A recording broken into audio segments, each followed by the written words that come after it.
श्रीमन्नारायणीयम् 76வது दशकम् उद्धवर् तूद् गत्वा सान्दीपनीमत चतुष्षष्टिमात्रैरहोभिः सर्वज्ञस्त्वं सह मुसलिना सर्वविद्या गृहीत्वा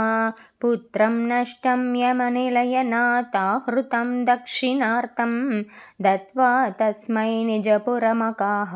नादयन् पाञ्चजन्यं स्मृत्वा पशुदृशः प्रेमभारप्रणुन्नाः कारुण्येन त्वमपि विवशः प्राहिणोरुद्धवं तं किञ्जामुष्मै परमसुहृते भक्तवर्याय तासां भक्त्युद्रेकं सकलभुवने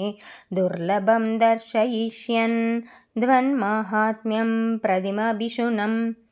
गोकुलं प्राप्य सायं द्वद्वार्ताभिः बहुश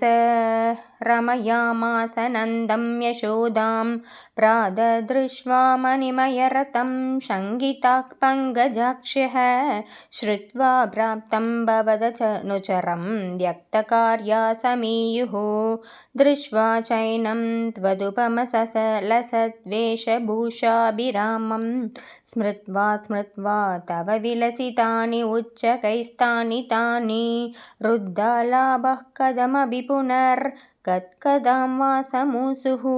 सौजन्यादीन् निजपरपिता अभ्यलं विस्मरन्त्यः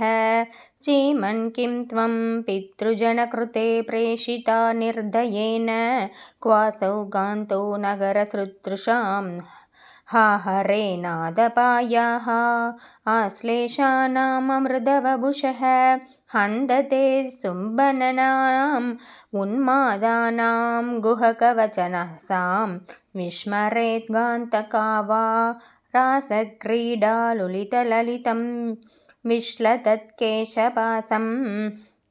मन्दोत्पिन्न श्रमजलगनं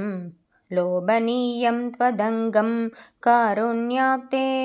सकृदपि समालिङ्गितुं दर्शयेति प्रेमोन्मादाद्भुवनमदन द्वत्प्रिया स्वां विलेभुः एवं प्रायैर्विवशवचनैः कुला गोपिकास्ताः त्वत्सन्देशैः प्रकृतिमनयत् सोदविज्ञानगर्भैः भूयस्ताभिर्मुदितमदिभिः द्वन्मयिभिर्वधूभिः दत्तद्वार्ता सरसमनयत् कानिचिद्वासराणि त्वत्प्रोद्गानैः सहितमहनिशं सर्वतो गेहकृत्यं त्वद्वार्तैव प्रसरतिमितः स्वपलापाः शेषाप्रायस्तवदनुकृतयः द्वन्मयं सर्वमेवं दृष्ट्वा तत्र व्यमुहतधिकं विस्मयादुत्तवोऽयं राधाया मे प्रियतमहमितं मत्प्रियैवं ब्रवीति त्वं किं मौनं कलयसि सहे मानिनि मत्प्रियेव इत्याद्येव प्रवदति सखी त्वत्प्रियो निर्जने माम् इत्थं वादैः अरमयतयं त्वत्प्रियामुत्पलाक्षीं येष्यामि द्राकनुपगमनं केवलं कार्यभारात् विश्लेषेऽपि स्मरणदृढता सम्भवान् मास्तु खेदः ब्रह्मानन्दे मिलति न चिरात् सङ्गमो वा वियोगः तुल्यो वक्ष्यात् इति तव गिरा सोगरोन्निर्व्यतास्ताः एवं भक्तिः सहलभुवने नेषिता न श्रुता वा किं शास्त्रौकैः